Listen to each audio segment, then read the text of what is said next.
Dirt roads and reckoning. Landry Kincaid stepped through the front doors of Roosevelt High School on a Tuesday morning in late August, her worn canvas backpack slung over one shoulder and her boots still carrying traces of red clay from the farm. She'd left Oklahoma 3 months ago with her aunt after the incident nobody talked about anymore, after the court-mandated anger management classes and the sealed juvenile record and her grandfather's grave that she'd stood beside making promises she intended to keep. California felt like another planet, all palm trees and perfect weather and students who'd never spent dawn mucking stalls or sunset mending fence lines. The main hallway stretched before her in a river of designer backpacks and expensive sneakers, fluorescent lights humming overhead, lockers slamming in rhythmic percussion. She kept her head down and her shoulders slightly hunched, making herself smaller than her 5'9" frame, trying not to draw attention to the freckles scattered across her nose or the calloused hands or the way her clothes came from thrift stores instead of shopping malls. The first week passed in a blur of wrong turns and silent lunch periods. Roosevelt High had been built in the 70s and renovated poorly, long corridors connecting the academic wing to the gymnasium, an outdoor courtyard with concrete benches where students clustered in predetermined social hierarchies, a cafeteria that smelled perpetually of industrial pizza and bleach. Landry navigated the spaces like a scout in hostile territory, identifying exits and quiet corners, learning which bathrooms stayed empty during lunch and which teachers actually looked up from their desks. She'd chosen a locker near the art room, where foot traffic thinned out in the afternoons, and she kept her head down in classes, answering questions only when directly called upon. Her schedule included AP Biology, American Literature, Algebra 2, and a pottery elective that let her work with her hands in comfortable silence. Nobody spoke to her except teachers taking attendance. It started small, the way these things always did. She was coming out of the library on Thursday afternoon, arms full of research books for a history paper, when someone bumped her shoulder hard enough to send her stumbling. The books scattered across the polished linoleum in a cascade of thudding impacts. A group of students walked past laughing, not one of them glancing back. Landry knelt and gathered the books slowly, methodically. Her breath controlled the way Granddad had taught her. In through the nose, out through the mouth, find the center, don't react. By Friday, someone had written "Farm Girl" across her locker in permanent marker. She spent 15 minutes with cleaning solution borrowed from the custodian scrubbing it off, her jaw tight but her hands steady. The following Monday brought autumn heat and increased attention. She was sitting alone in the cafeteria, her usual spot at the end of a table near the emergency exit, when a shadow fell across her tray.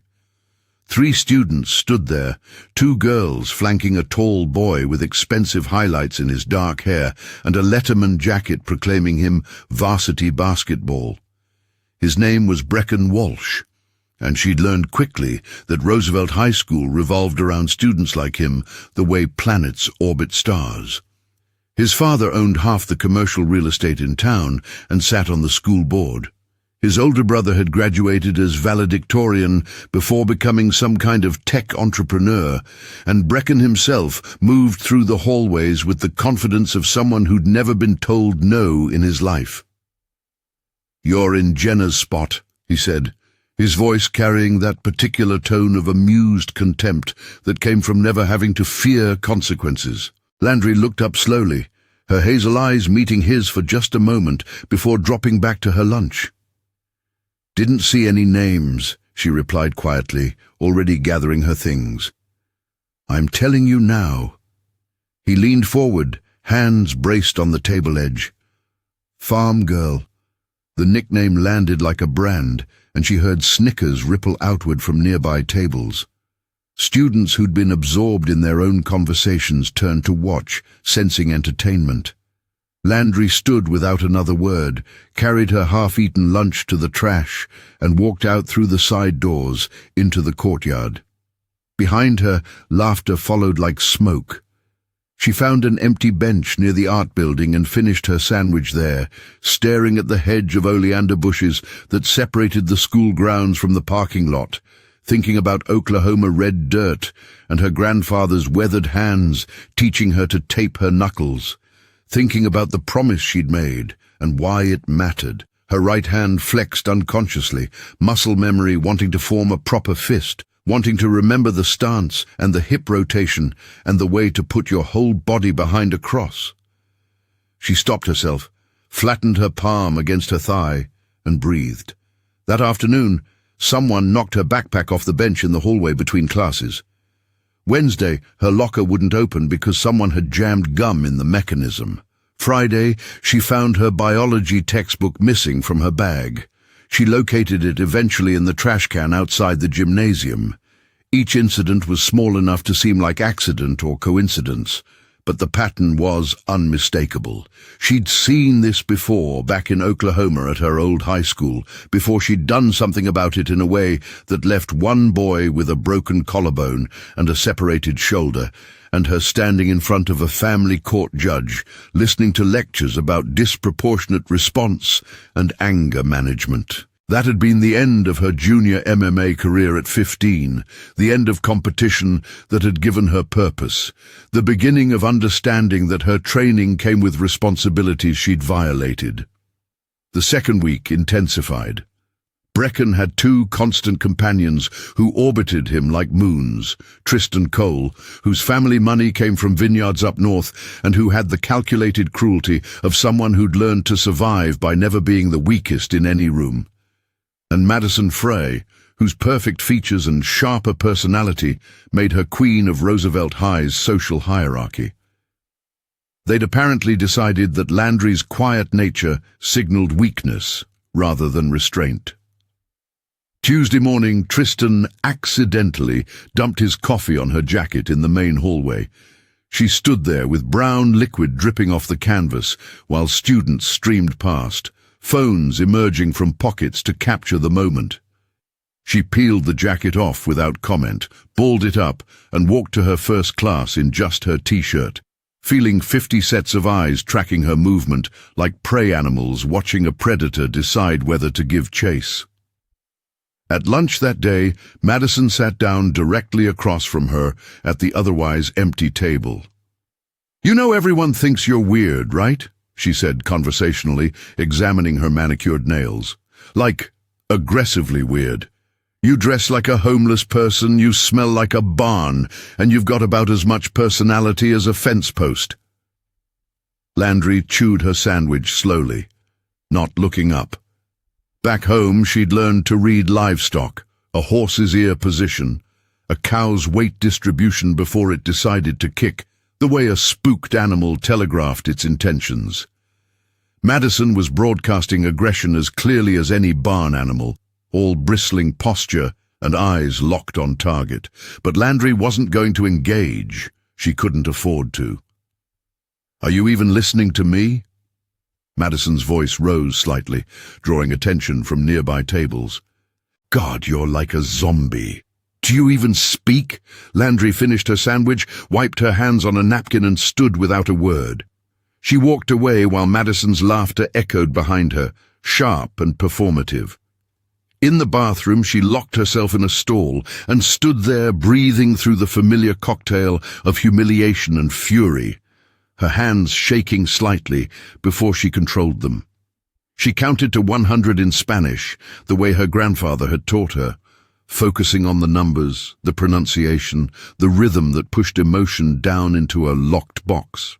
Then she washed her hands with cold water, splashed some on her face, and went to her afternoon classes as though nothing had happened. By the end of that week, someone had created an Instagram account dedicated to mocking her. She didn't have social media herself, part of her aunt's rules about staying out of trouble, but classmates made sure she knew about it. They'd leave their phones face up on desks as she passed, screenshots of posts calling her farm trash and country bumpkin and worse things. Someone had photoshopped her face onto a cow's body. Another post showed her walking to the bus stop with the caption, "Spot the Trailer Park Queen." She'd seen 47 likes when a student tilted their phone toward her in the library. That night, she lay in bed in her aunt's spare room, staring at ceiling tiles and thinking about the gym back in Oklahoma City, where she'd trained since she was 12, thinking about her coach who told her she had real potential if she could learn discipline, thinking about the way her body knew how to move when threatened, the automatic weight shift, the guard coming up, the countless hours of drilling that lived in her muscle memory like a second language. 3 weeks into the semester, she'd established a survival pattern. Arrive early, keep her head down, avoid the cafeteria entirely by eating in the art room or the library. Her pottery teacher, Mrs. Chen, didn't ask questions about why she preferred to spend lunch hunched over the wheel, and the librarian, Mr. Foster, seemed content to let her occupy the back corner table as long as she stayed quiet. She'd mapped every hallway, every stairwell, every exit. She knew which routes Brecken and his friends favored, and she took different ones. She moved through Roosevelt High like a ghost, trying to be invisible, trying to honor the promise she'd made at her grandfather's grave about never using her training for violence again. But invisibility was apparently impossible when someone had decided you were entertainment. The cafeteria incident happened on a Wednesday in late September. Landry had miscalculated.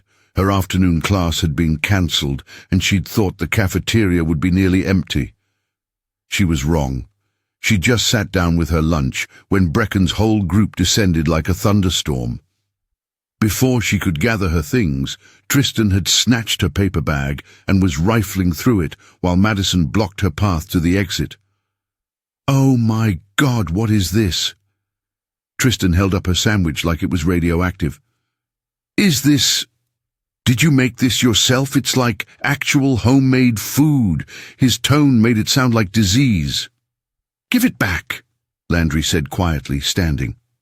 "Give it back," Brecken mimicked in a high-pitched voice, and the dozen students at nearby tables laughed on cue. "What are you going to do, farm girl? Challenge me to a corn-husking contest?" She could feel her heart rate increasing, not from fear exactly, but from the effort of suppressing instinct. Her body wanted to move, wanted to step into range and control Tristan's wrist, and take her property back with the joint lock that would make him drop everything. Instead, she stood very still, hands at her sides, breathing deliberately. "Just give it back," she repeated. Tristan tossed the sandwich to Madison, who caught it and immediately threw it to Brecken, who hurled it across the cafeteria, where it exploded against the wall in a scatter of bread and turkey. The room erupted in laughter and applause. Landry felt something cold settle in her chest. Not anger exactly, but calculation. She was measuring distances, counting opponents, assessing the environment with the same analytical detachment her old coach had drilled into her. 3 primary targets, 2 secondary, multiple exit points, hard surfaces to avoid, crowd density that would prevent clean movement. Then she caught herself, horrified. She was planning a fight. She was doing exactly what she'd promised never to do. She walked out, just turned and walked past Madison, past the laughing students with their phones raised, past a teacher who'd witnessed the whole thing and done nothing, out through the double doors into sunlight that felt like judgment. In the bathroom, she stood at the sink with her hands braced on the porcelain edge, staring at her reflection. Her face was flushed, her jaw tight, her eyes carrying that hardness she'd worked so hard to soften. She looked like the girl who'd put Danny Rutherford in the hospital back in Oklahoma, the girl who'd lost control, the girl she was trying not to be. She splashed cold water on her face and made herself breathe until the dangerous energy dissipated. That night, she told her aunt she was going for a run, then spent 90 minutes at a park 3 miles from the house working through forms, shadowboxing, footwork drills, level changes, hip throws against air. Her body sang with the familiar movements, everything exactly where it should be, power flowing from her legs through her core and out through her fists in combinations that could drop someone twice her size if she let them. She trained in Brazilian jiu-jitsu primarily, But her grandfather had been a boxer, and her old gym had offered enough cross-training that she'd become competent in wrestling, and Muay Thai as well. She'd been good, really good, 16 and already taking matches against adults in the amateur circuit. Then she'd used those skills outside the ring and learned the difference between sport and violence. October arrived with slightly cooler weather and escalating harassment. They vandalized her locker weekly now. Crude drawings, more farm girl labels, once an actual handful of dirt dumped through the vents that she had to vacuum out. Her social media exile meant she didn't see most of the online harassment, but classmates made sure to inform her about new posts. Someone had started a poll, how long until farm girl drops out? She'd heard it had over 200 votes. Teachers continued to witness events and do nothing, a shoulder check that sent her books flying, a joke about her clothes that made the whole class laugh, Brecken's constant commentary whenever she was called on in the AP biology they shared. "Maybe Farm Girl can tell us about cow reproduction," he'd said during a unit on genetics, and Mr. Hadley had actually smiled before moving on without comment. She survived by compartmentalizing. School was just hours to endure. Home was sanctuary, where her aunt's small house on the edge of town felt like a safe perimeter. The long run to the park and back, 3 evenings a week, kept her body from turning the contained energy inward into depression. She worked her pottery with focused intensity, creating bowls and vases that Mrs. Chen praised for their strong, clean lines. She read novels in the library, disappeared into other worlds where protagonists faced clear villains and fought back with moral certainty. Real life was messier. Real life had court orders and sealed records and promises made to dead grandfathers who'd loved her enough to try teaching her control. The romantic interest arrived on a Thursday morning in early October. Though Landry didn't recognize the significance immediately, she was in the library before school started, reading at her usual back table, when someone pulled out the chair across from her. She looked up to find a student she vaguely recognized from her pottery class, tall and lean with dark curly hair pulled back in a messy bun, wearing paint-stained jeans and a vintage band t-shirt that proclaimed allegiance to some group Landry had never heard of. "You're Landry, right?" the student said, voice carrying an easy warmth. "I'm Bellamy Chen, Mrs. Chen's daughter. I've seen your work in pottery. Your centering is incredible." Landry blinked, momentarily off balance. Nobody had initiated friendly conversation with her since arriving at Roosevelt. "Thanks," she managed. "I'm serious." "Most people struggle with centering for months. You make it look effortless."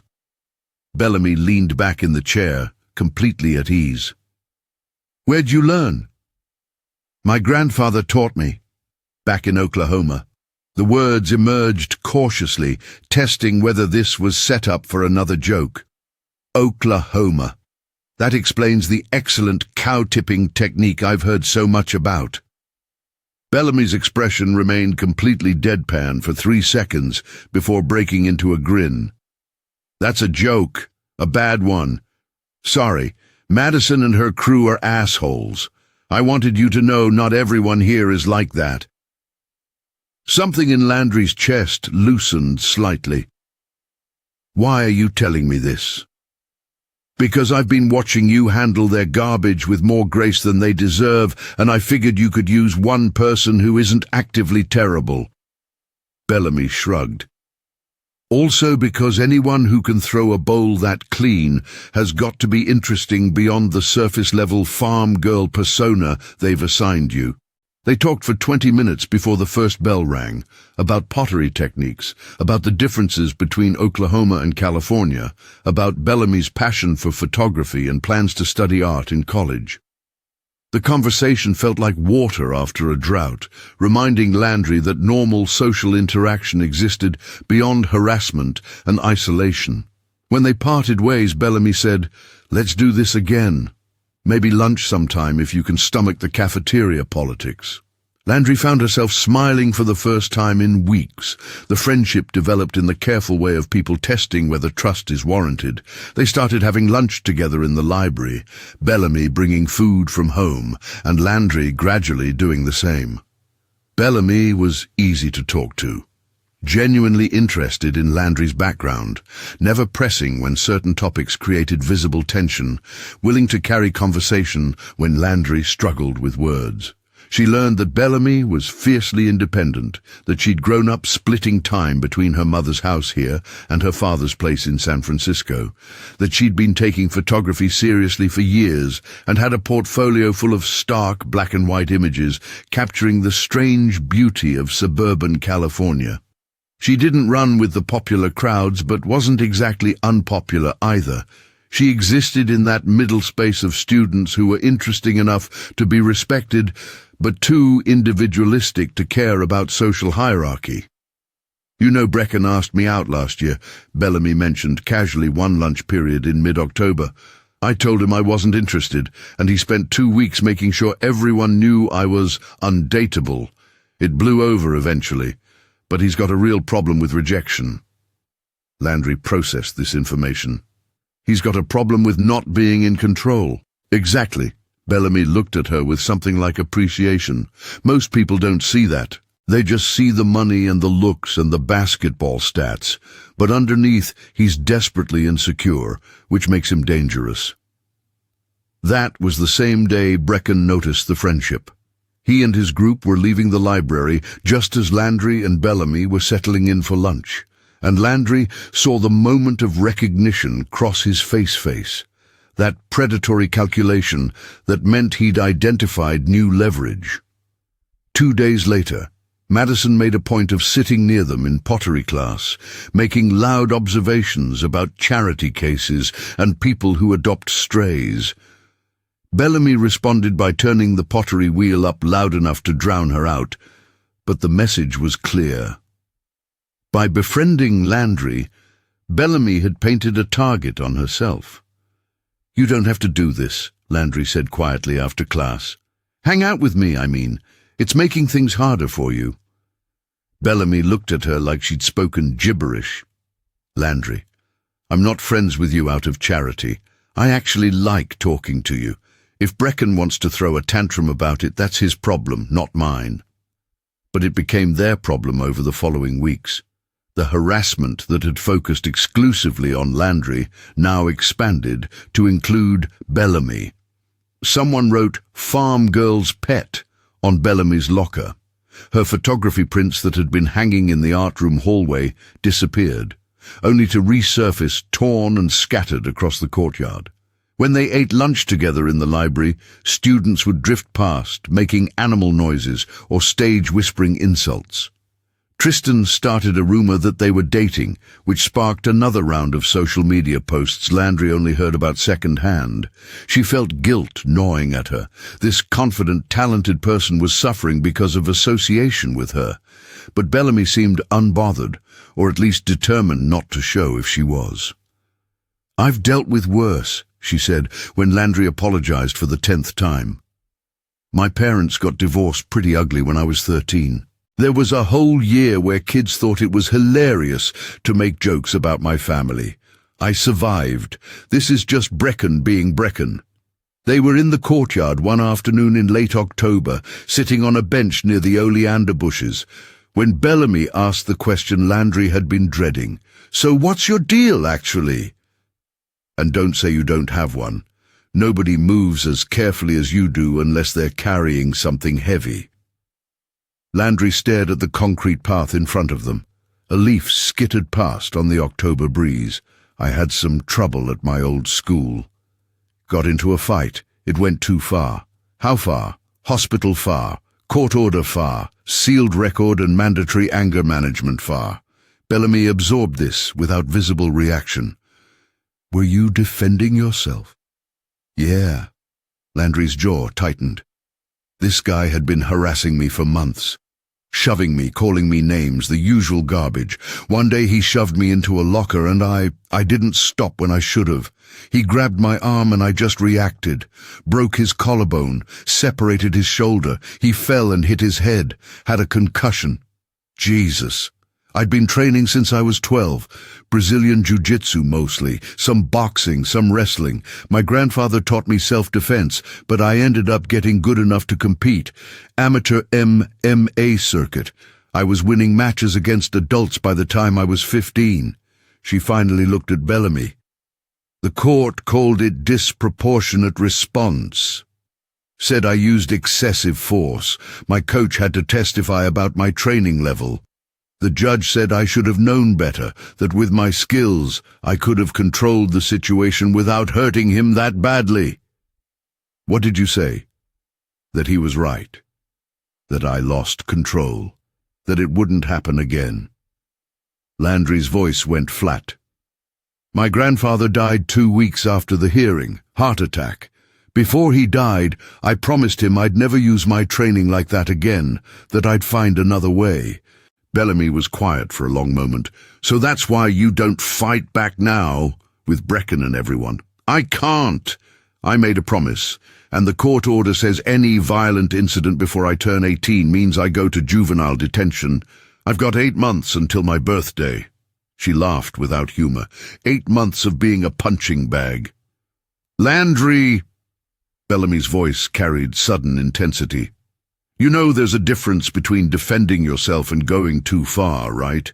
What Brecken's doing is harassment. If he corners you or Bellamy and you defend yourself, that's not breaking a promise. I can't trust myself to stop. The admission costs something. When I'm in that mode, when I shift into fighting, I'm good at it, really good, and that's dangerous, so I just don't go there at all. They sat in silence while students streamed past to parking lots and buses. Finally, Bellamy said, I'm not going to tell you what to do. But I will say that sacrificing yourself to keep a promise to someone who's dead doesn't honor them. It just hurts you. The words settled in Landry's chest, like stones. November brought colder weather and increased pressure. Landry felt it building the way animals sense weather changes, that atmospheric shift that meant violence was coming. Brecken had escalated from casual cruelty to something more focused. He'd started following her between classes, not close enough to be obvious, but near enough that she felt constantly watched. Tristan made a habit of accidentally running into her in hallways, hard shoulder checks that sent her stumbling. Madison organized her friends to sit at whatever table Landry chose in the library, forcing her to relocate repeatedly until Mrs. Chen started letting her eat lunch in the pottery studio. The social media harassment intensified into something darker. Someone created a countdown timer to her inevitable dropout and another poll about whether she'd finally snap and shoot up the school. That last one made her physically ill. She wasn't violent, wasn't dangerous in the way they were implying. She'd trained for sport, for self-defense, for the discipline and focus her grandfather had promised would give her strength. But she'd proven she could hurt people, and now strangers were speculating about whether she'd hurt more of them. She lay awake nights thinking about Oklahoma, about Danny Rutherford's parents screaming at her in the courthouse, about the way her grandfather had looked at her with disappointment and love tangled together when she'd told him what she'd done. Bellamy became her anchor through November's darkness. They spent increasing time together. After school in the pottery studio, weekends at Bellamy's house, where her mother welcomed Landry with warmth and never asked invasive questions. Long walks through the neighborhood where they could talk without school's oppressive atmosphere. Landry found herself opening up in ways she hadn't with anyone since her grandfather died. She told Bellamy about the farm in Oklahoma, about mucking stalls before dawn and the satisfaction of hard physical work, about her mother who'd left when she was 8 and her father who'd died in Afghanistan when she was 10, about her grandfather raising her alone on the farm while teaching her to box in the barn using a heavy bag hung from the rafters. He wanted me strong enough to protect myself, she explained one Saturday afternoon at Bellamy's house. They were in the backyard, Bellamy photographing the way late afternoon light filtered through a Japanese maple while Landry sat on the back steps. After my dad died, he became really focused on making sure I could handle myself.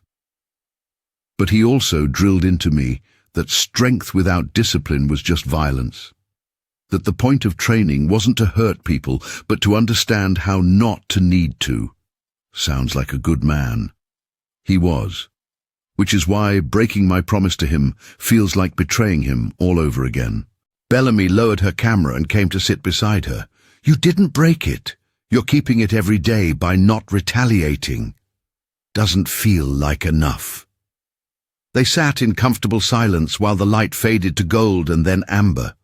Landry felt Bellamy's shoulder against hers and thought about how starved she'd been for simple human connection, how much those casual touches mattered when you'd been made to feel untouchable. When Bellamy's phone buzzed with a text, she glanced at it and grimaced. Madison's having a party tonight. She made sure to text me the address, with a note that I'm not invited, but you are. As a joke, obviously. Landry felt the familiar tightness in her chest. Creative. They're running out of material. That's when they get dangerous. Bellamy looked at her seriously. Brecken's type doesn't handle boredom well. When the normal harassment stops getting reactions, they escalate. What do you think they'll do? I don't know, but I think you should be ready for something big. The something big came the following Monday. Landry arrived at school to find every surface she regularly used had been vandalized.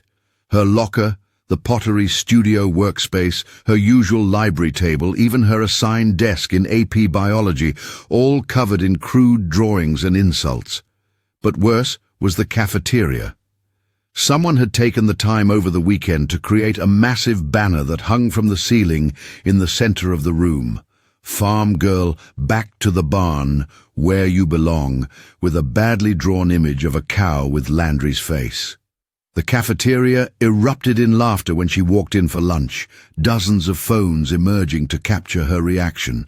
She stood there for 3 seconds that felt like hours, staring at her face on a cow's body, while students she'd never spoken to howled with laughter.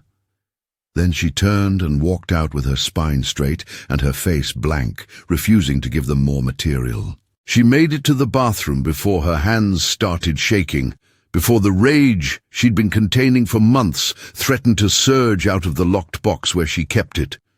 She stood at the sink, breathing in Spanish, counting again, uno, dos, tres, cuatro, until the immediate danger passed. Bellamy found her there 20 minutes later, took one look at her face and said, I'm going to the principal. Don't. Landry, this has gone too far. That banner is targeted harassment. The administration has to do something. They won't. Landry splashed cold water on her face. Brecken's dad is on the school board. Tristan's family donates to the athletic department. Madison's mum is president of the PTA. You think anyone's going to risk their funding over me? So what, you just take it? I don't have a choice. But even as she said it, something in her voice carried an edge that made Bellamy step back slightly. That afternoon in AP Biology, Mr. Hadley assigned a group project. Through alphabetical sorting, Landry ended up partnered with Brecken and Tristan. She watched it happen with a sense of inevitability, like watching storm clouds gather. Brecken smiled at her across the classroom, all teeth and malice. After class, he cornered her in the hallway near the science wing. This is going to be fun, he said, standing too close. Tristan flanked him, blocking her exit path. You're going to do all the work, obviously. Since you're the farm girl, you probably know all about genetics and breeding. His tone made the words obscene. Landry kept her eyes on his collarbone. Looking down meant submission, but meeting his eyes risked escalation. I'll do my part of the project. Your part? Brecken laughed. Your part is whatever I tell you it is. You're going to do the research, write the paper, create the presentation, and when we present it, you're going to stand there and smile while I take credit, because that's how this works." She felt her control slipping. Her weight had shifted slightly forward onto the balls of her feet, her center dropping in automatic preparation for movement. Her hands wanted to come up into guard position. She caught herself, forced her body back to neutral, forced her breathing to steady. "Fine, fine," he mimicked. Then he leaned even closer, his breath hot on her face. "You know what I think, farm girl? I think you're not even really that passive. I think you're just scared. I think if I pushed you right now, you'd probably cry." His hand came up like he was going to shove her shoulder. Landry's body moved before her brain fully processed. Her hand snapped up and caught his wrist, her grip controlled but unmistakable. The fingers positioned exactly right to apply a painful joint lock if she chose to rotate her hand. For one frozen second, they stood there. Her hand wrapped around his wrist, his eyes wide with surprise, Tristan stepping back in automatic reaction to the sudden shift in dynamics. Then Landry realized what she'd done and released him, stepping back with her heart hammering. "Don't touch me," she said quietly. Brecken's face went through several expressions: shock, confusion, then rage settling into something calculating.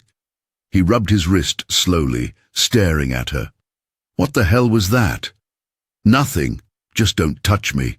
That wasn't nothing. That was... He trailed off, still processing. Several students had stopped in the hallway to watch. "What are you? Like a secret karate kid or something?" Landry didn't answer, just turned and walked away before the situation could deteriorate further. But the damage was done. She'd revealed something, let her training slip through her careful control. She could feel Brecken's eyes on her back all the way down the hallway, could practically hear him recalculating everything he thought he knew about her. That night Bellamy called her, voice tight with concern. "Madison posted something about you. It's bad." Landry didn't have social media, but Bellamy sent her screenshots anyway. Someone had filmed the hallway incident on their phone. The video showed the moment Landry caught Brecken's wrist, the way she'd moved with reflexive speed and precision, the shock on his face. The caption read, "Farm girls got hands?" with dozens of comments already speculating about what had happened. "She moved like a fighter," one said. "Did you see how fast that was?" said another. But worse were the comments from Brecken's friends. "Doesn't matter. She's still trash." And from Brecken himself, "Let's see how tough she really is." "This is going to get worse," Bellamy said unnecessarily. Landry lay in bed that night, staring at ceiling tiles again, knowing Bellamy was right. She'd showed them a glimpse of what she was capable of, and people like Brecken couldn't let that stand. His whole identity depended on maintaining dominance, on never appearing weak. She'd made him look surprised, maybe even scared, in front of witnesses with cameras. He'd retaliate. She knew it with the same certainty she knew the sun would rise. The question was what she'd do when he did. The following week, Brecken seemed to be gathering intelligence. She'd catch him watching her in the hallways, his expression thoughtful rather than overtly aggressive. Tristan asked pointed questions about where she'd lived before California, whether she played any sports, if she'd ever taken martial arts classes. She gave minimal answers and moved away whenever possible, but the feeling of being studied intensified daily. Meanwhile, Madison had shifted tactics. Instead of direct harassment, she'd started spreading rumors about Landry's violent past, half-truths mixed with complete fabrication, until it was impossible to separate fact from fiction.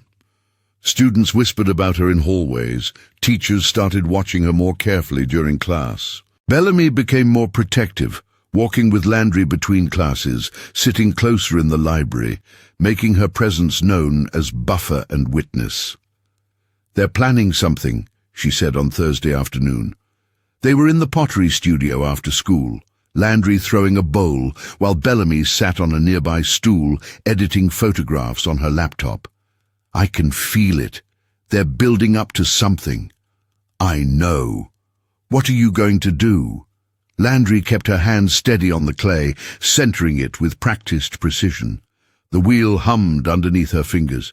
Same thing I've been doing. Nothing. Landry, I can't, Bellamy.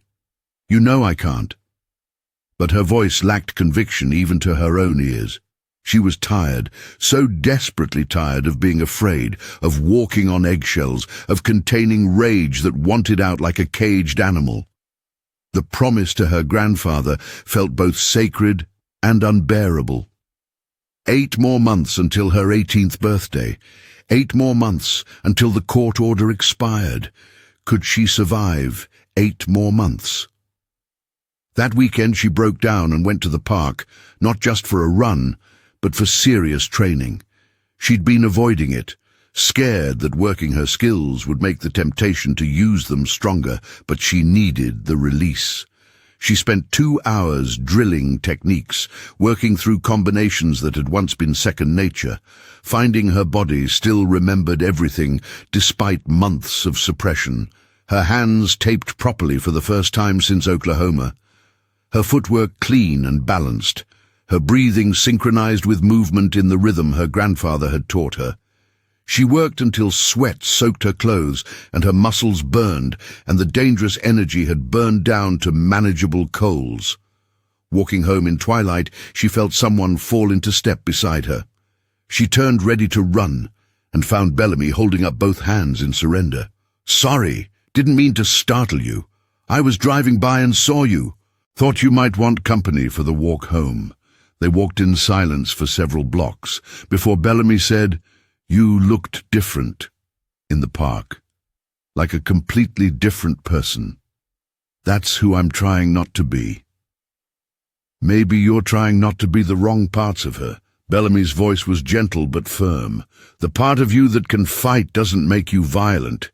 It's just a skill. It's what you do with it that matters. I already did something with it. I hurt someone. You defended yourself against someone who was hurting you, and in that moment you went too far. That doesn't mean you're doomed to always go too far. It means you're human, and you made a mistake, and you learned from it."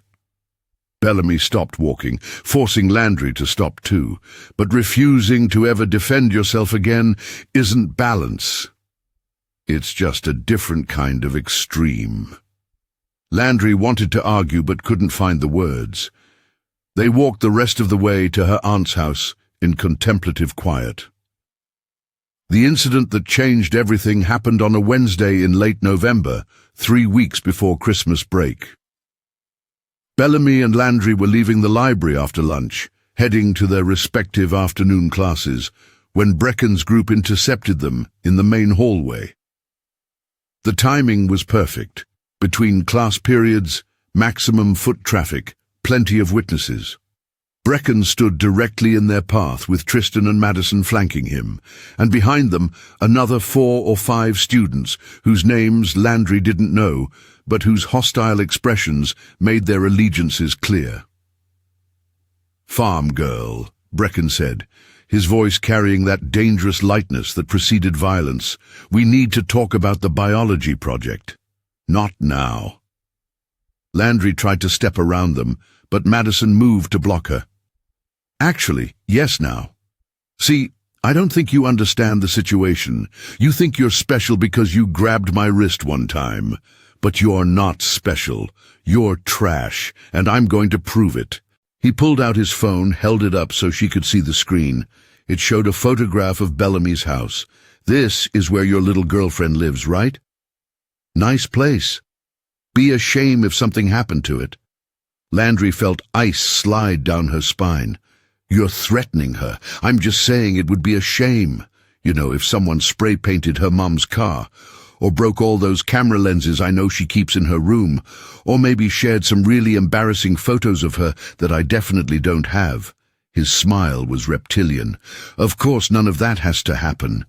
All you have to do is admit what you are, right here, in front of everyone."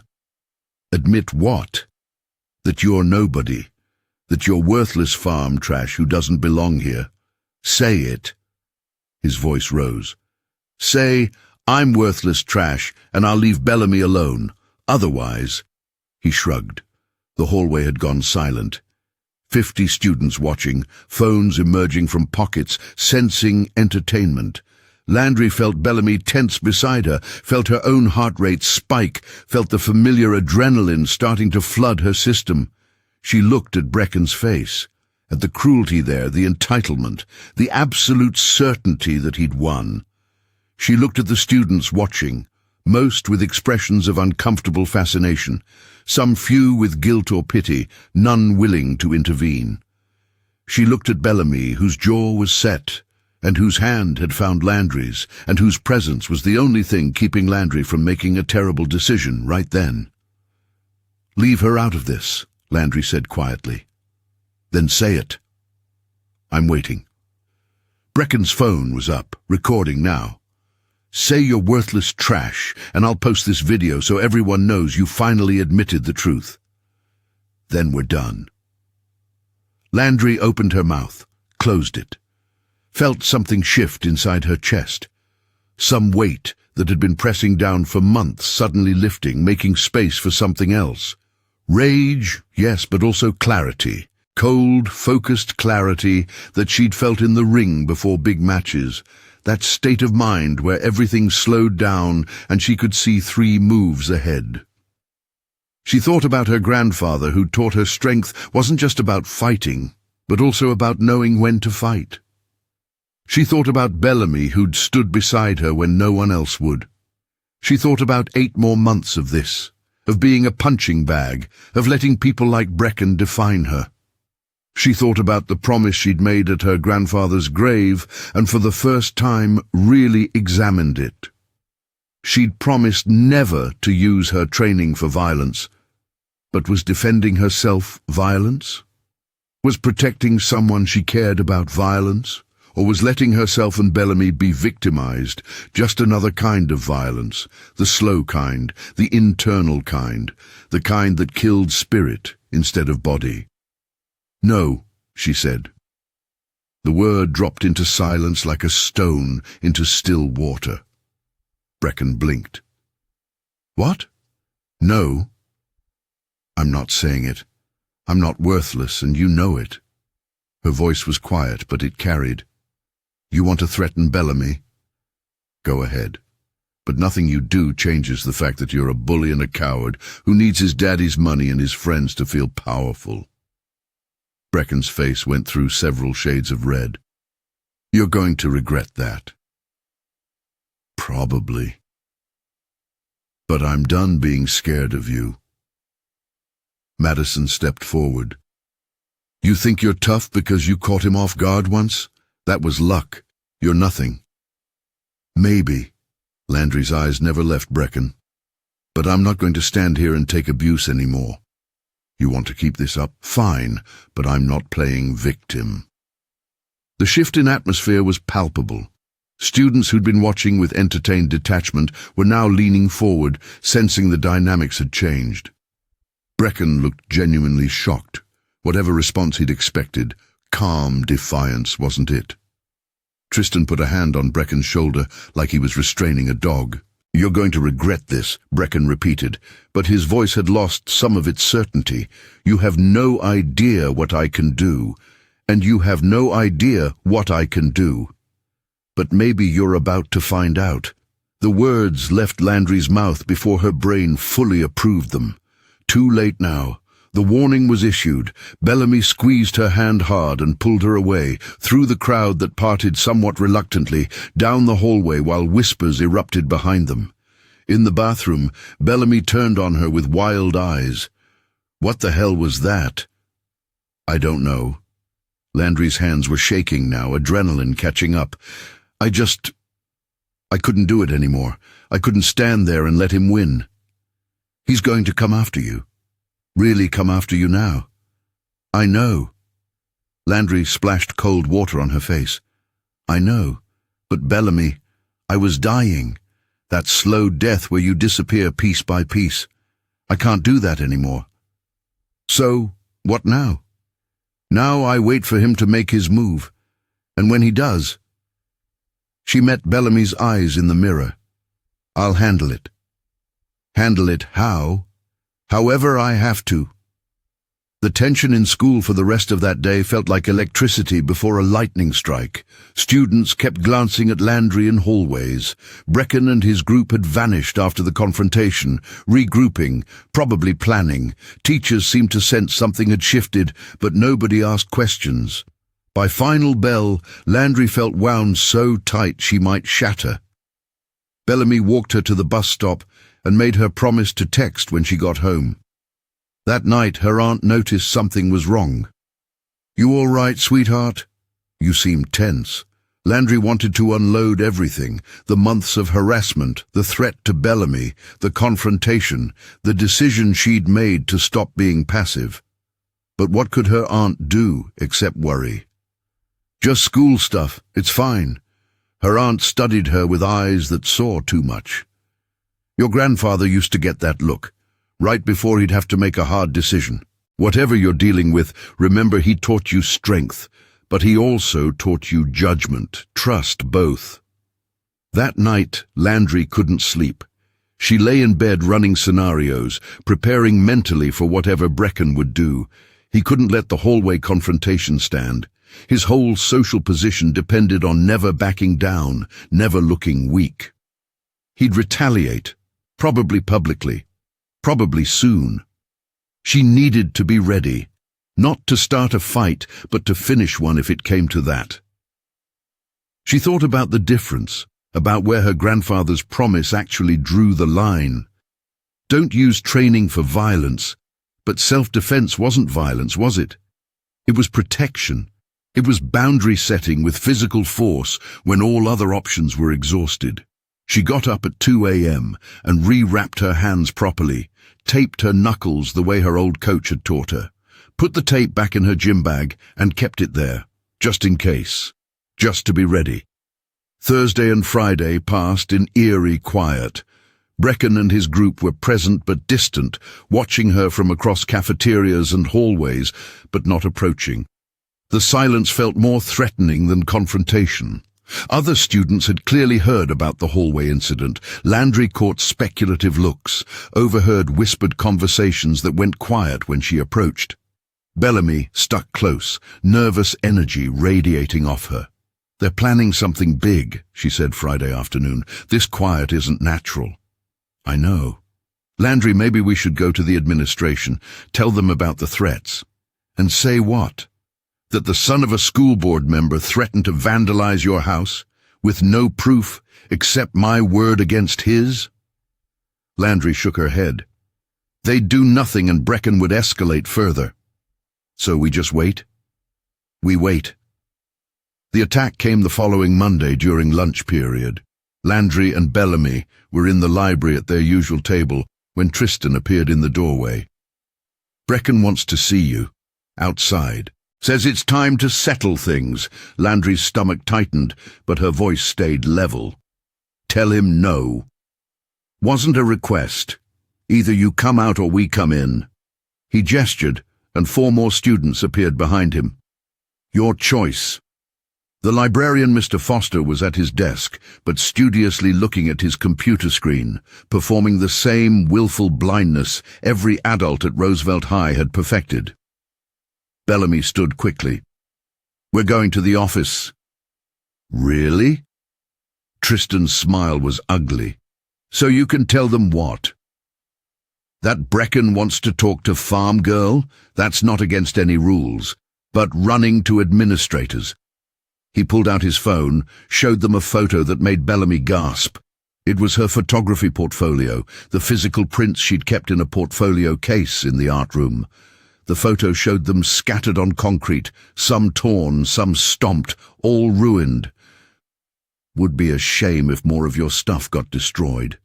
Like, say, your mom's garden she's so proud of, or that vintage camera you keep in your locker. You're blackmailing us, Bellamy said, voice shaking. I'm offering a conversation, outside. 5 minutes, then this is done. Tristan looked at Landry. or don't, and watch everything she cares about get systematically destroyed. We've got all day." Landry felt Bellamy's hand grab her arm. "Don't! It's a trap." "I know." She gently removed Bellamy's hand. "But they're not going to stop, and I can't let them destroy your things, hurt your family because of me." She looked at Tristan. "Outside, alone. 5 minutes. Then you leave Bellamy alone, permanently. Deal." Tristan's smile widened. Courtyard. Everyone's waiting. Landry walked toward the library exit while Bellamy called her name frantically. In the hallway she paused, taking 3 deep breaths to center herself. Her hands were steady. Her heart rate was elevated but controlled. She felt her grandfather's training settling over her like familiar armor, the mental state where fear became fuel, where her body knew exactly what to do, even if her mind was still catching up. She'd promised not to use her skills for violence, but she hadn't promised to be a victim. The courtyard was packed. The outdoor space between the main building and the gymnasium usually held maybe 20 students during lunch, but now it looked like half the school had gathered. They'd formed a loose circle, phones already out and recording.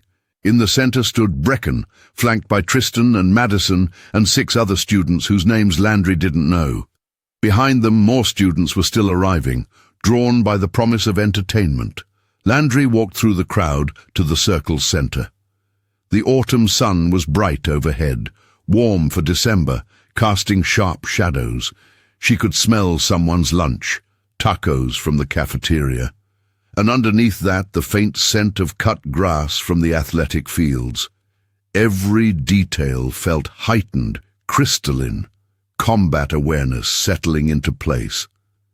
"There she is," Brecken announced to the crowd. "Farm girl. Decided to finally show up and prove what she's made of." "You wanted to talk," Landry said quietly. "So talk." "Talk?" He laughed, and the crowd laughed with him. "I don't want to talk. I want you to understand your place. You disrespected me in front of everyone, made me look weak. That has consequences. Then get to it. Whatever this is, let's finish it." "Oh, we'll finish it." Brecken took off his jacket slowly, handed it to Madison. "See, I think you're bluffing. I think that wrist grab thing was luck. I think you're still just scared farm trash who got lucky once. So here's what's going to happen.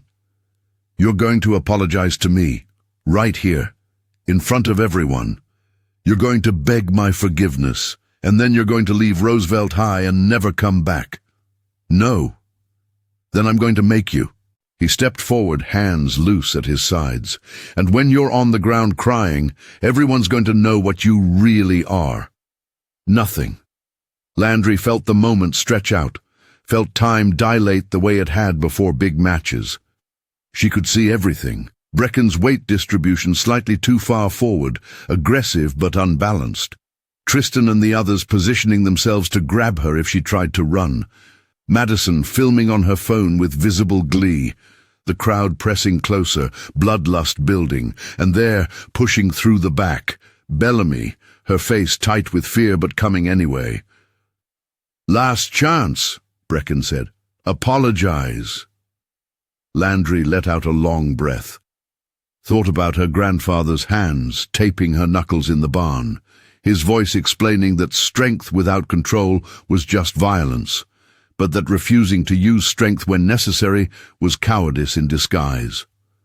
Thought about the promise she'd made and what it actually meant. Not that she wouldn't defend herself, not that she'd let bullies win, just that she'd never lose control again, never use more force than necessary, never become the thing she fought against. She could keep that promise and still survive this. "No," she said again, and dropped into stance. It wasn't dramatic. She didn't announce anything or make threats. She just let her feet find their position, shoulder-width apart, weight on the balls of her feet, knees slightly bent.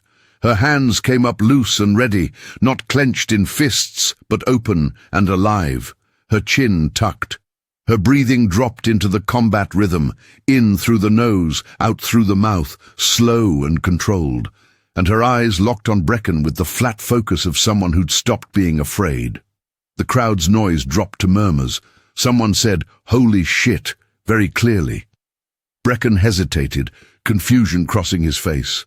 This wasn't how victims acted. This was how fighters acted. "What are you?" he started. Then he swung at her. It was a haymaker, wild and telegraphed, thrown with all the technique of someone who'd never been in a real fight. Landry saw it coming from the moment his shoulder tensed. She stepped offline smoothly, inside his reach, letting the punch slide past her head with inches to spare. Her right hand came up in a controlled parry, redirecting his arm further offline while her left hand checked his shoulder. The movements were economical, practiced, utterly precise. She didn't counter-strike, just controlled his momentum and stepped back out of range. Brecken stumbled from his own forward motion, catching his balance, staring at her with dawning realization.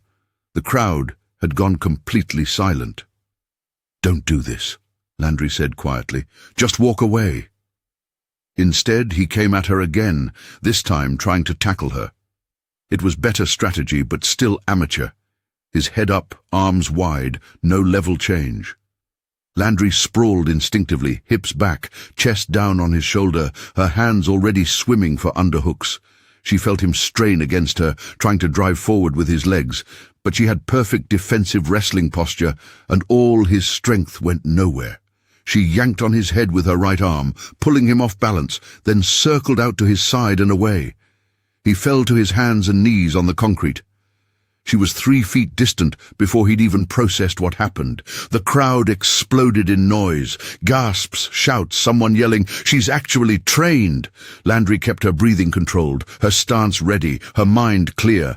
Brecken got to his feet slowly, his face flushed with humiliation and rage. "You're dead," he said. Tristan and 2 others moved in from the sides. Clearly this had been the plan all along, overwhelm her with numbers. Landry's mind went into overdrive, tracking 3 threats simultaneously, calculating distances and angles. The first one, a stocky kid she didn't know, rushed from her right. She caught his reaching arms, pulled him forward into his own momentum while stepping offline, and used his weight to throw him with a basic judo-style hip toss.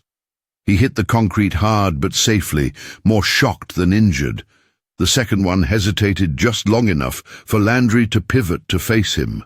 When he finally committed to a sloppy double-leg takedown, she sprawled again, this time grabbing a front headlock and controlling his posture until he gave up and backed away. Tristan was smarter than the others.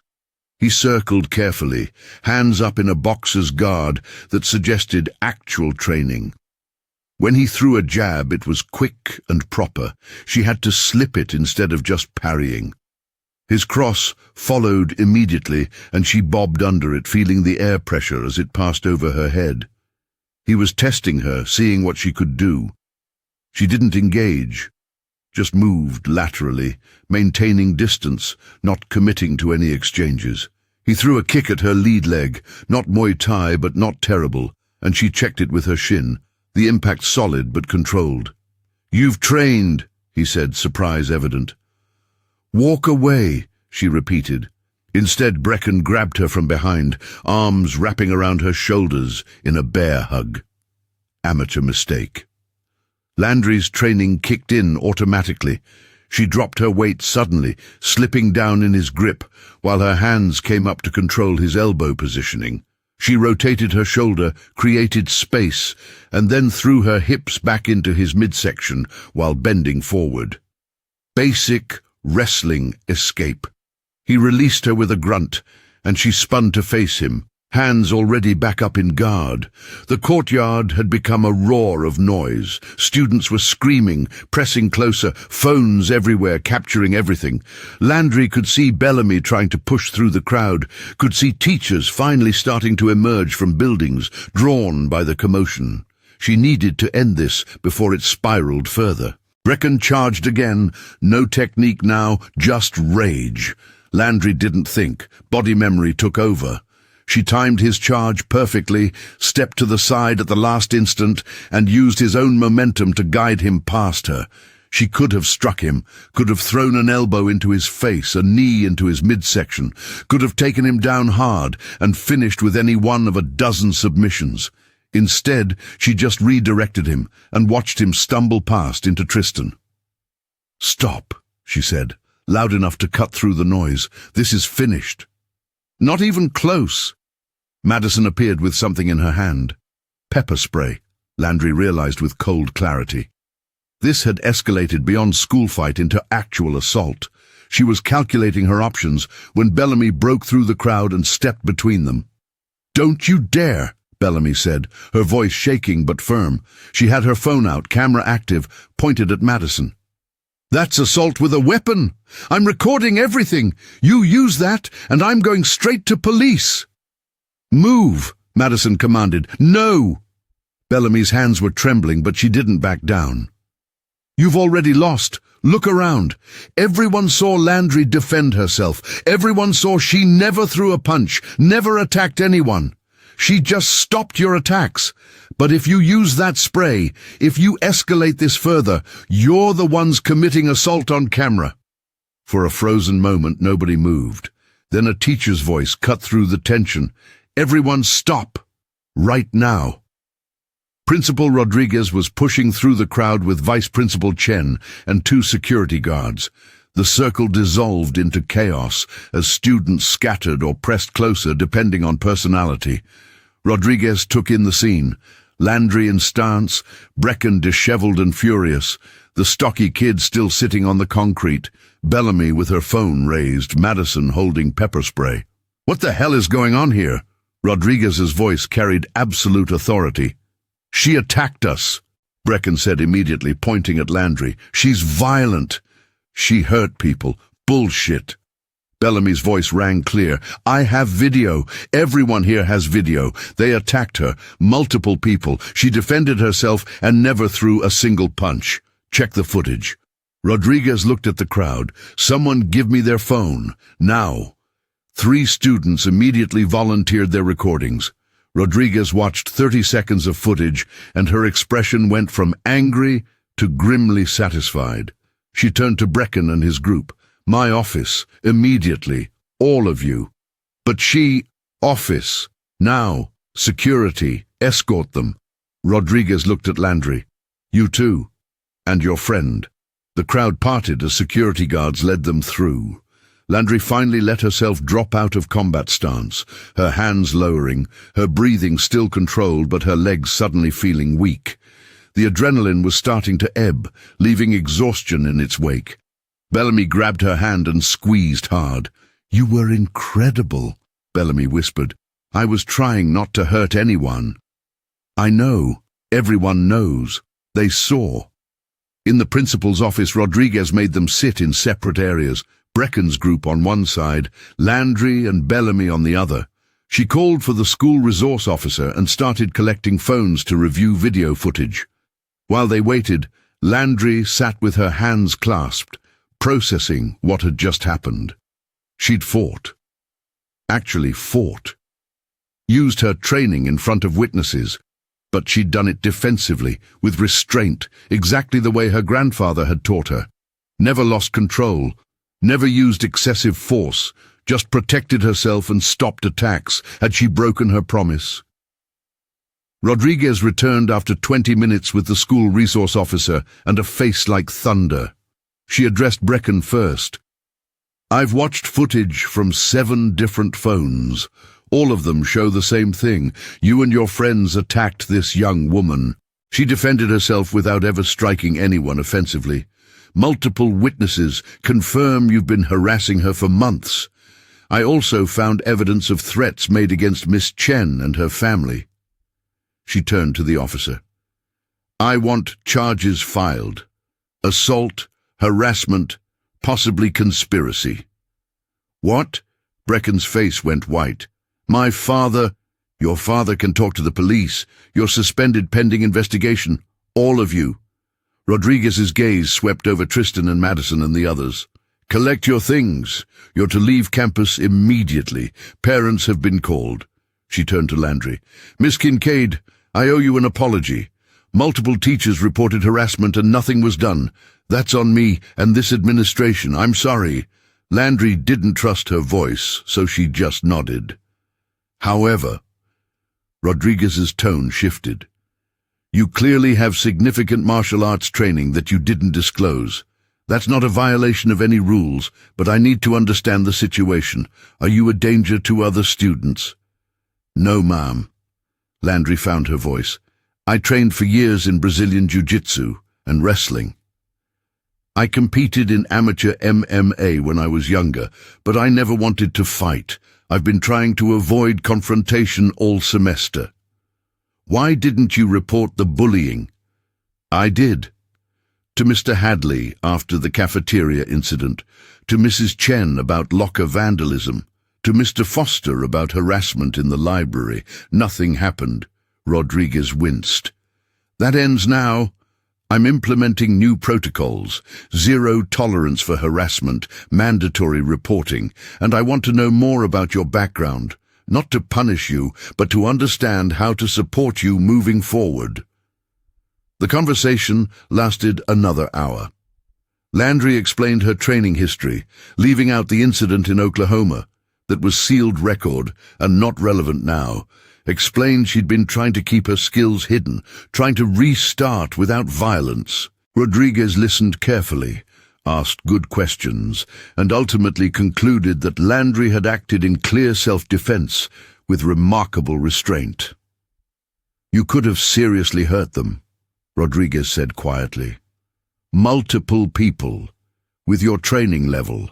The video shows at least 3 moments where you could have struck vulnerable targets, and you chose not to. That shows the exact opposite of a violent person.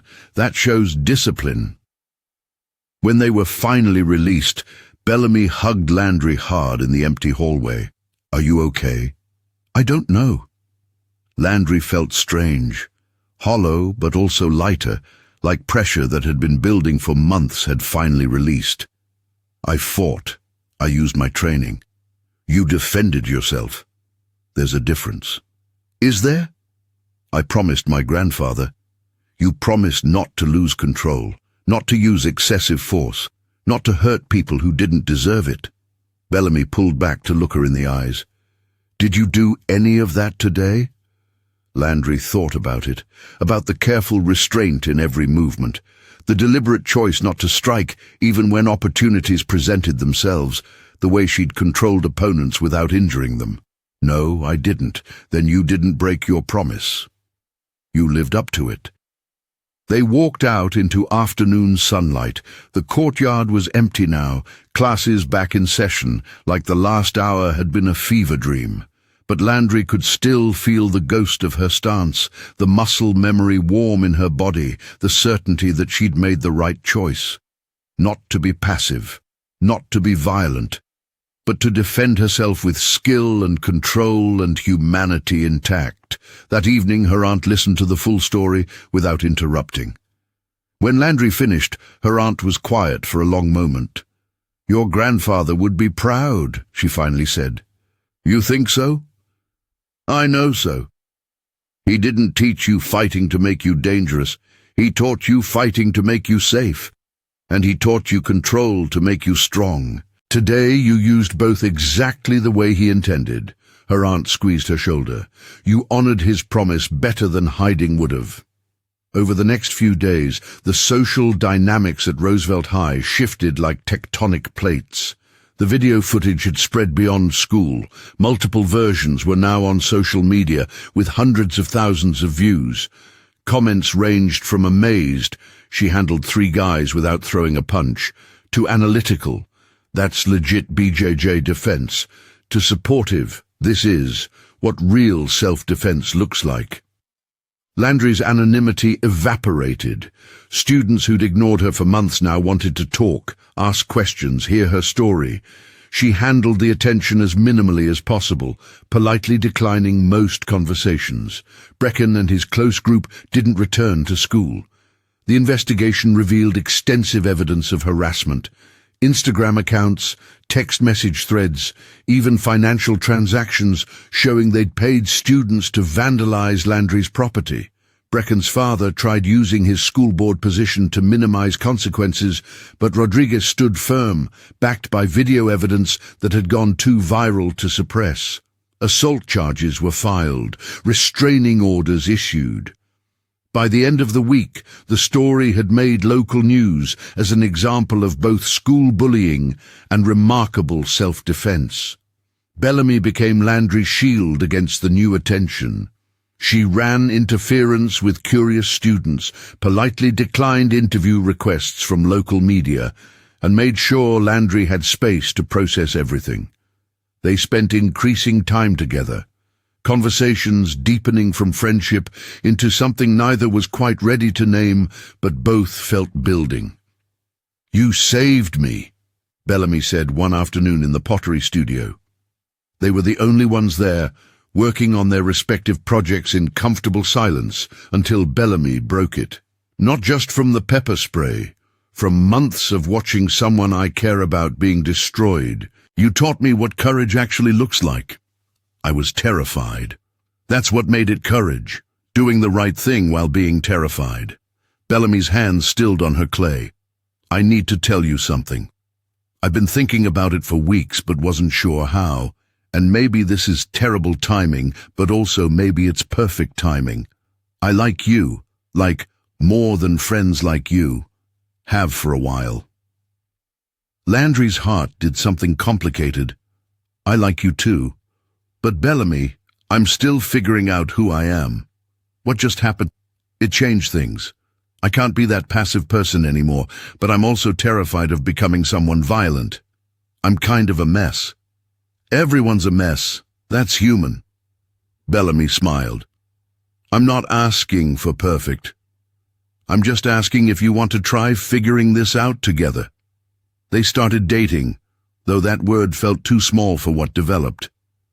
It was more like finding an anchor point while everything else stayed uncertain.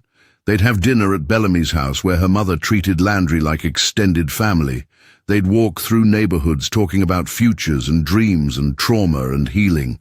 They'd work in the pottery studio creating art from nothing, metaphor too obvious to mention but present anyway. Landry taught Bellamy some basic self-defense, not martial arts training but practical awareness, boundary setting, the mental aspects her grandfather had emphasized. Bellamy taught Landry to see beauty in ordinary moments, to capture light with her camera, to believe she deserved happiness. The rest of November and early December brought steady normalization.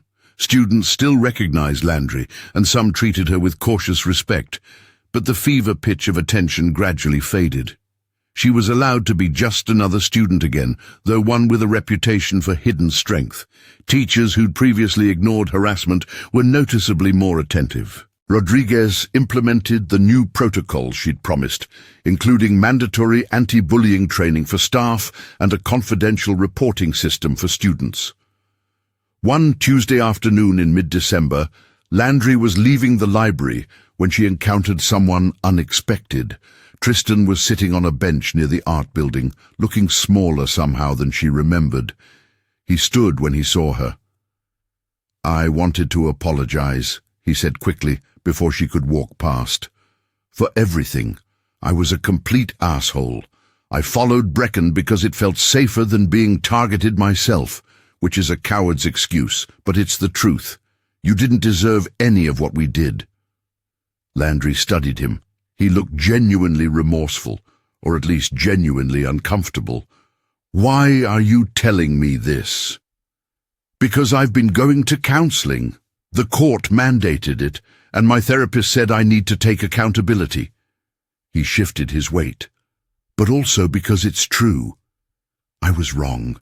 What we did was wrong. I don't expect you to forgive me. I just wanted you to know I understand that now. I appreciate you saying it." Landry's voice was careful. "But sorry doesn't undo the damage. I know, I'm not asking for forgiveness. I'm just—" He trailed off.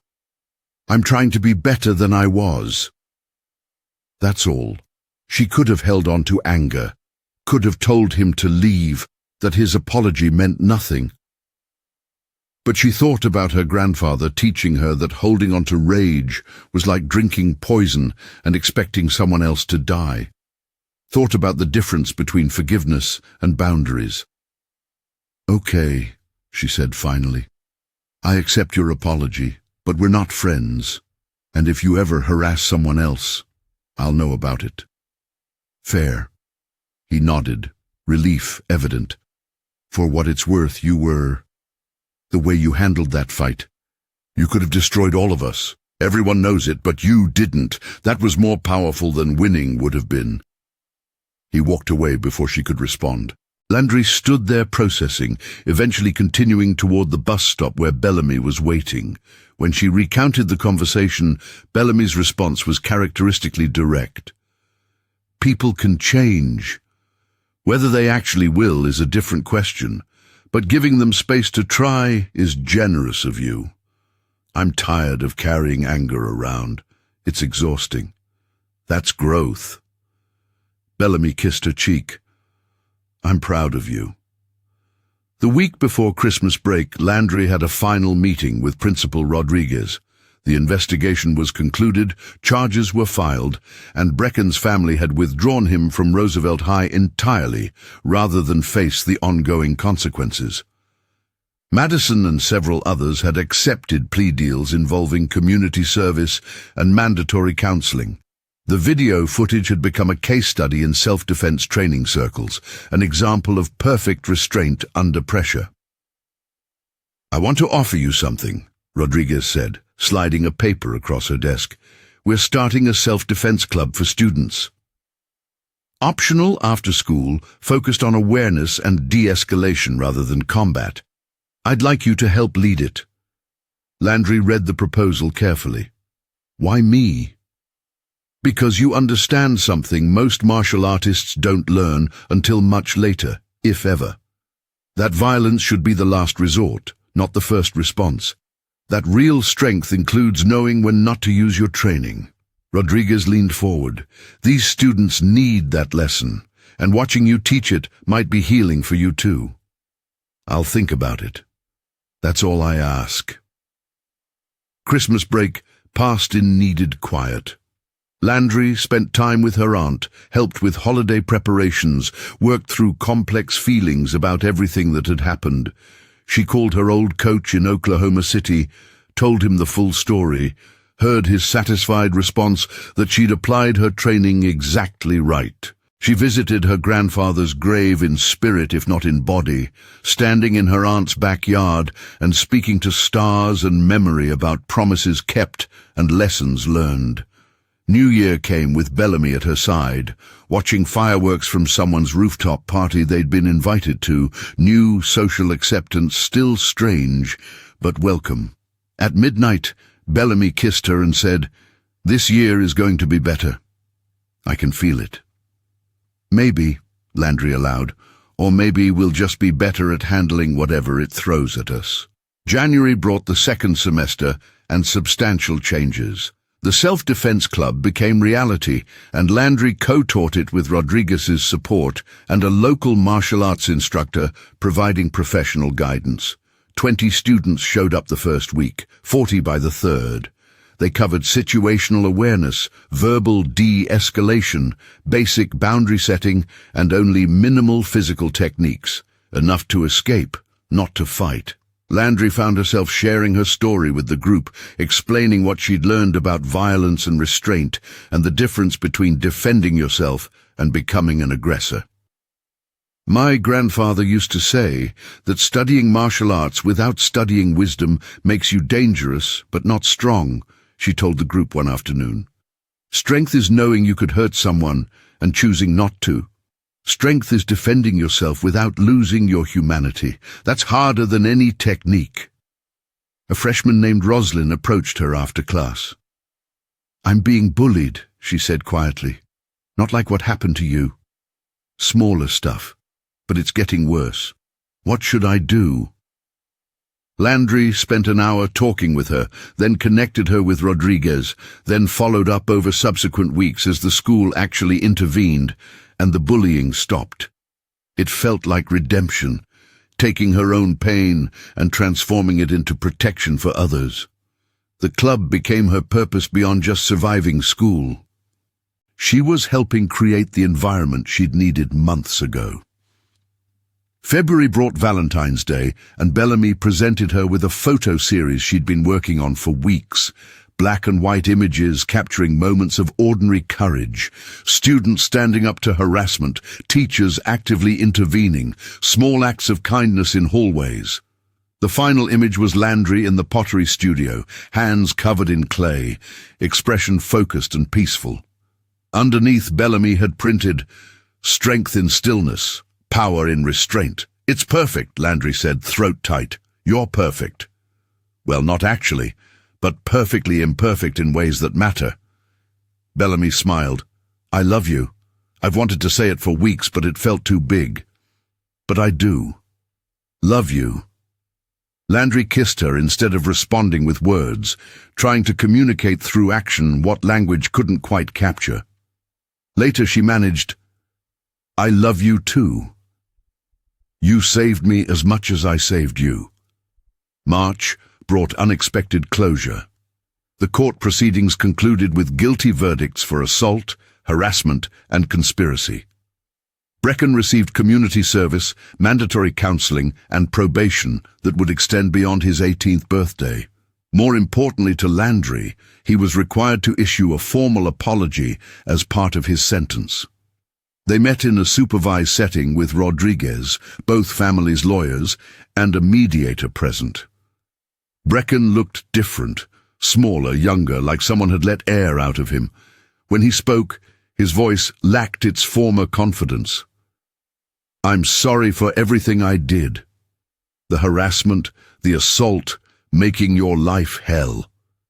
I was dealing with my own stuff and took it out on you in the worst possible way. You didn't deserve any of it. I was wrong." Landry listened without interrupting. When he finished, she said, "I accept your apology. I hope you actually become the person you're trying to be. But if we see each other, we're not going to be friends. We're just going to be people who used to know each other." "That's fair," he nodded. "For what it's worth, I think about that fight a lot. How you could have destroyed me, but didn't. I'm trying to understand that kind of strength. It's harder than being angry." "It is," Landry agreed, "but it's worth it." They parted with mutual understanding that their paths wouldn't cross again. Brecken was finishing high school through online programs, planning to attend college somewhere far away. The chapter was closed. April and May passed in the pleasant blur of senior spring. Landry maintained her grades, continued teaching the self-defense club, spent increasing time with Bellamy planning their futures. They'd both been accepted to schools in Northern California, different schools, but close enough to stay together. The pottery studio became their sanctuary, hours spent creating and talking and just being present with each other. Mrs. Chen treated Landry like a second daughter, insisting she come to family dinners and including her in Chen family traditions. One afternoon in late May, the self-defense club was wrapping up when a new student approached, a freshman who'd been silent the entire session. "I just wanted to thank you," she said to Landry. "Last week some guys were harassing me after school, but I remembered what you taught us about body language and firm boundaries and making noise if needed. I stood up straight, looked them in the eyes and told them to leave me alone. And they did. It worked." Landry felt emotions swell in her chest. "I'm proud of you. That took real courage. You taught me it was possible. You showed everyone that you can be strong without being mean, that you can protect yourself without becoming what you're protecting yourself from." The freshman smiled. "I want to be like that, like you."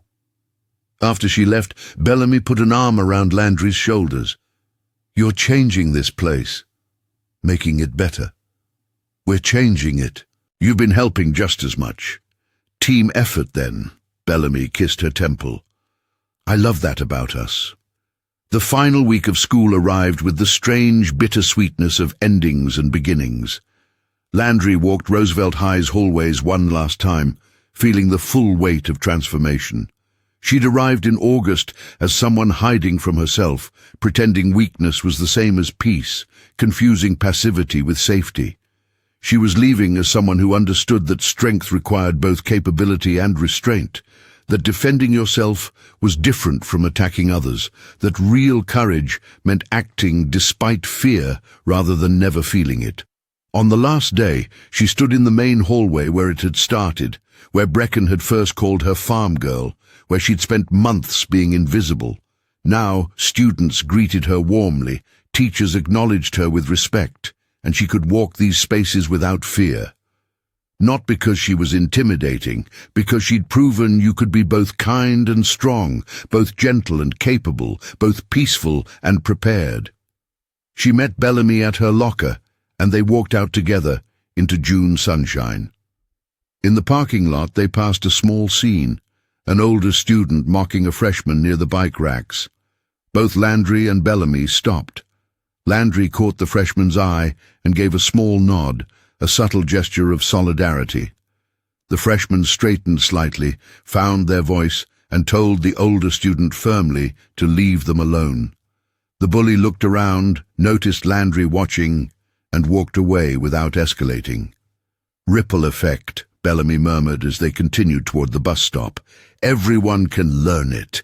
That courage is contagious. That one person choosing to be better can inspire others." They sat on the bench waiting for their bus, shoulders touching, comfortable silence settling around them. Landry thought about her grandfather, about the lessons he'd taught her that had taken months of suffering to truly understand. He hadn't wanted her to be violent or passive. He'd wanted her to be wise, to know when to fight and when to walk away, when to show mercy and when to hold boundaries, when to use strength and when to demonstrate restraint. "What are you thinking about?" Bellamy asked. "That I kept my promise. Not the way I thought I would, but the way it mattered. Your grandfather would be proud." "I think he would be."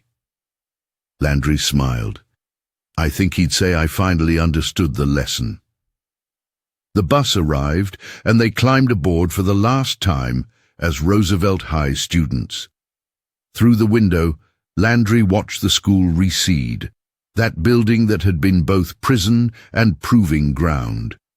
She thought about the scared girl who'd arrived 9 months ago, hiding her strength because she was afraid of it, and the person she'd become. Someone who understood that power wasn't the same as dominance, that skill didn't require cruelty, that the strongest thing you could do was choose mercy when vengeance was available.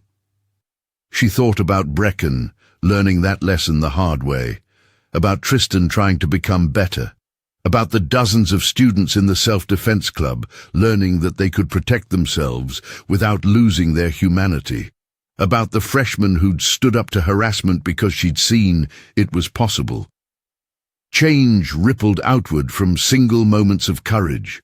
One person choosing to be better could inspire 5 others. 5 could inspire 25. 25 could transform a school. A school could influence a community. It started with choosing not to be destroyed by cruelty and not to become cruel yourself. It started with understanding that true strength walked the line between victim and aggressor, never comfortable with either role. Bellamy's hand found hers on the bus seat. "You okay?" "Yeah." Landry squeezed her fingers. "Better than okay. Ready for what's next." "What do you think is next?" "I don't know, but whatever it is, I'll handle it. We'll handle it. With strength and wisdom, and all the messy, complicated courage that actually matters." The bus carried them away from Roosevelt High toward summer, and futures still uncertain, but full of possibility. Landry watched California suburbs scroll past the window and felt peace settling in her chest. Not the false peace of hiding or the temporary peace of victory, but the deeper peace of someone who'd found balance. She'd learned to be both soft and strong, both kind and capable, both vulnerable and defended. She'd learned that showing mercy didn't mean accepting abuse, and that standing up for yourself didn't require becoming an aggressor, Most importantly, she'd learned that her grandfather's promise wasn't a burden she carried, but a gift he'd given her. The understanding that violence should always be the last resort, but that refusing to ever defend yourself was violence of another kind, the slow internal kind that destroyed spirit instead of body. She'd found the middle path between extremes, the place where strength and compassion coexisted, where capability didn't require cruelty. She'd found herself, and in doing so, she'd helped others find themselves too. The ripples would continue spreading long after she'd left. Courage begetting courage, strength inspiring strength, each small act of standing up against injustice, making the next act a little easier for someone else. That was the real victory, not the confrontation in the courtyard where she defended herself with skill and restraint. Not the punishment that came to those who tormented her. Not even the relationship with Bellamy, though that was precious beyond measure. The real victory was becoming someone who could walk through the world with both power and peace. Someone who knew she could fight but chose not to unless absolutely necessary. Someone who understood that the strongest thing you could do was remain human even when others tried to reduce you to something less. Her grandfather had taught her to tape her knuckles and throw proper punches, but his greater lesson was about the hands that remained open, the mercy that followed restraint, the wisdom that turned strength into protection instead of domination. She carried that lesson forward now, not as burden, but as identity. She was Landry Kincaid, farm girl, fighter, survivor, protector, and above all, someone who'd learned that true courage wore a gentle face and only showed its teeth when all other options were exhausted. The bus stopped at her corner, and she and Bellamy stepped out into the golden hour light of California summer evening. They walked hand in hand toward home, toward futures still being written, toward the complicated, beautiful work of being young and strong and determined to make the world slightly better than they'd found it. Behind them, Roosevelt High School faded into memory. Ahead lay everything else, and Landry walked toward it with her head up and her hands open, ready for whatever came next, armed with hard-won wisdom and unshakable certainty that she would face it with both strength and grace. She'd promised her grandfather to never use violence again. She'd kept that promise by learning the difference between violence and defense, between aggression and protection, between losing control and maintaining it under pressure. She'd kept it by showing mercy when revenge was available, by walking away when she could, and standing firm only when she must, by remaining human even when others tried to make her monstrous. That was enough. That was everything. That was the lesson worth learning, the promise worth keeping, the strength worth carrying forward into whatever came next.